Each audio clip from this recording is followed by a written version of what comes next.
This Chaser News Alert is proudly brought to you by Lord Crispin Delaney's Preposterous Hat Company. Out of business again for the next 12 months.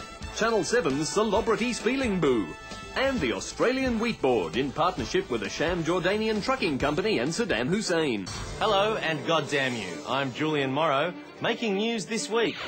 Racing history is made as the TAB wins its 145th Melbourne Cup.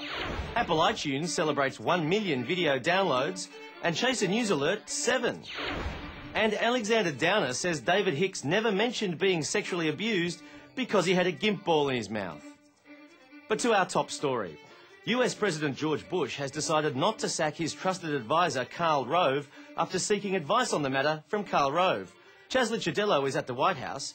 Chaz, why didn't Mr Rove tell the President to punish him? Well, to be fair, Julian, Rove did order Bush to give him a stern reprimand, and Rove will be writing that reprimand later on this evening. That does sound very severe. Yes, it is, but Rove says that's the only way he'll ever learn. Now, I gather, Chaz, that Karl Rove is often referred to as Bush's brain. Yeah, I don't know about that, Julian. I don't think Rove is Bush's brain, because if he was, he'd be the size of a pea, and that's clearly not the case.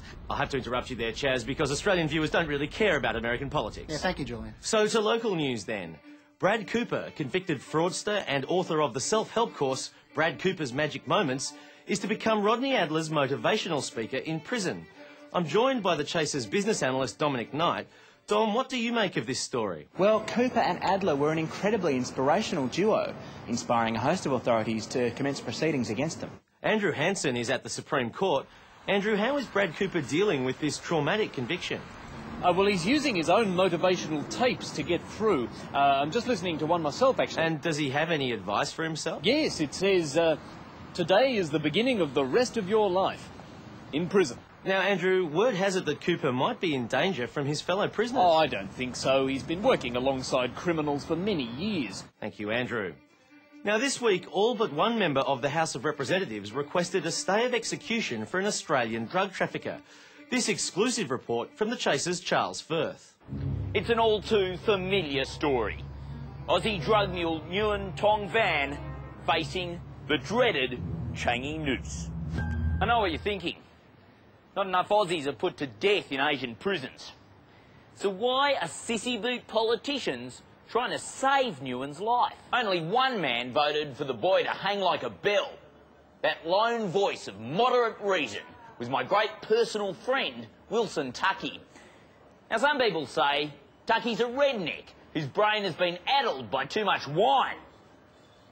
But the more plausible theory is this. The entire Australian Parliament is actually a massive drug ring, led by none other than Kim Beazley himself.